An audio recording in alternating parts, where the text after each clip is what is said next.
कक्षा 8वीं, विषय हिंदी। कविता 4 सौहार्द सौमनस्य, जिसके कवि हैं ज़हीर कुरैशी। ज़हीर कुरैशी जी का जन्म 5 अगस्त 1950 को गुना, मध्य प्रदेश में हुआ था। ज़हीर कुरैशी जी की रचनाएं अंग्रेजी, गुजराती, मराठी, पंजाबी आदि भाषाओं में अनुदित हो चुकी हैं।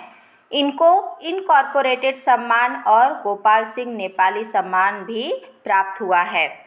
इनकी प्रमुख कृतियां हैं एक टुकड़ा धूप, लेखनी के स्वप्न, चांदनी का दुख, भीड़ में सबसे अलग, पेड़ तनकर भी नहीं टूटा गजल संग्रह इत्यादि।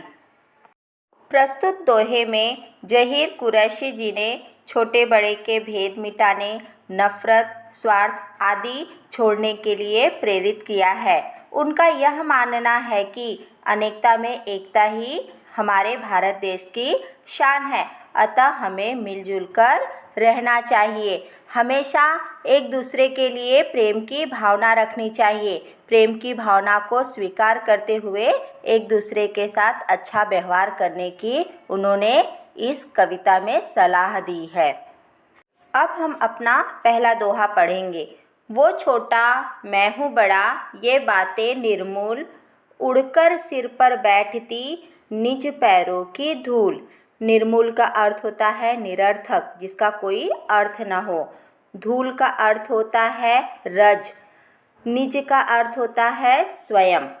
अब बच्चों, यह जो पहला दोहा है, इसमें कवि ज़हीर कुरैशी जी यह कहना चाहते हैं कि दुनिया में कोई छोटा या बड़ा नहीं होता है, सभी लोग एक समान होते हैं। कोई कोई व्यक्ति ऐसा सोचते हैं कि मैं बड़ा हूँ, सामने वाला गरीब है, कमज़ोर है, वह छोटा है। ये सारी बातें जो होती है वह निरर्थक होती है, इनका कोई अर्थ नहीं होता है। दुनिया में व्यक्ति को कभी भी छोटे बड़े का भेदभाव नहीं करना चाहिए। अब इसका एक उदाहरण देते हुए उन्होंने इसे स्पष्ट किया है। जैसे उन्होंने दूसरी लाइन में लिखा है, उड़कर सिर पर बैठती निज पैरों की धूल। जो व्यक्ति होता है जब वह रास्ते में चलता है तो धूल को अपने पैरों के नीचे रौंदते हुए जाता है। क्यों? क्योंकि वह जो मिट्टी होती है, जो धूल होती है, उसको छोटा समझता है। लेकिन जब वही धूल तेज हवा बहती है तो वही धूल उड़कर हमारे सिर पर, हमारे माथे पर आकर बैठ जाती है। यानी दुनिया में हम जिसे छोटा कहते हैं या जिसको हम छोटा समझते हैं, कभी कभी वही चीज़ मौका मिलने पर बड़ा बन जाता है। जैसे धूल, जैसे ही हवा बहने लगती है, वही हमारे पैरों की धूल उड़कर हमारे सिर पर बैठ जाती है। इसलिए इंसान को कभी भी छोटा या बड़ा ये सब नहीं सोचना चाहिए। यह सब एकदम निरर्थक बातें हैं। अब हम अपना दूसरा दोहा पढ़ते हैं। नफ़रत ठंडी आग है, इसमें जलना छोड़, टूटे दिल को प्यार से जोड़ सके तो जोड़। यहाँ पर कवि ज़हीर कुरैशी जी यह कहना चाहते हैं कि जो नफ़रत अर्थात घृणा होती है वह एक ठंडी आग के समान होती है। बच्चों, जब हम आग जलाते हैं, वह आग जब बुझ जाती है तो ऊपर से देखने में ऐसा लगता है कि वह पूरी तरह से बुझ चुकी है, लेकिन वह अंदर ही अंदर धीरे धीरे जलती रहती है, सुलगती रहती है। ठीक उसी तरह से मनुष्य के अंदर अगर घृणा है या नफ़रत है, वह भी एक ठंडी आग के समान होती है। वह मनुष्य को हमेशा धीरे धीरे जलाती रहती है, उसके अंदर नकारात्मक प्रभाव डालती है। इसलिए हमें हमेशा अपने मन से नफ़रत को निकालकर फेंक देना चाहिए। हमेशा अपने मन में लोगों के लिए प्यार की भावना रखनी चाहिए। प्यार एक ऐसी भावना है जो हमेशा टूटे हुए दिलों को जोड़ती है। इसलिए मनुष्य को हमेशा जहाँ तक संभव हो सके हमेशा प्यार से टूटे दिल वालों को जोड़ने का प्रयास करना चाहिए।